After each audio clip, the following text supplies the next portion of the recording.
Reel को अभी save कर लो और अपने सारे दोस्तों के साथ शेयर कर दो और ऐसे ही यूजफुल वीडियोस के लिए मिस्टर टेक टिप्स को फॉलो भी कर लो। क्या तुम्हें पता है तुम्हारे एक जीमेल से तुम्हारा पूरा फोन कंट्रोल किया जा सकता है, इसीलिए कभी भी किसी अनवांटेड वेबसाइट या ऐप को अपना जीमेल एक्सेस नहीं देना चाहिए। अगर तुमने किसी अननोन या अनट्रस्टेड वेबसाइट को अपना जीमेल एक्सेस दे दिया है तो उसको अभी रिमूव कर दो।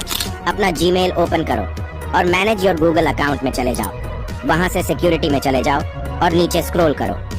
वहां तुम्हें third party apps with account access दिखेगा, उस पे टैप करो। यहाँ तुम्हें सारी एप्स और वेबसाइट्स दिख जाएंगी जिनके पास तुम्हारे जीमेल का एक्सेस है, और फिर यहाँ से तुम सारे अनवांटेड एप्स और वेबसाइट्स में से अपने जीमेल का एक्सेस रिमूव कर सकते हो। अपने प्राइवेसी को सेफ रखने के लिए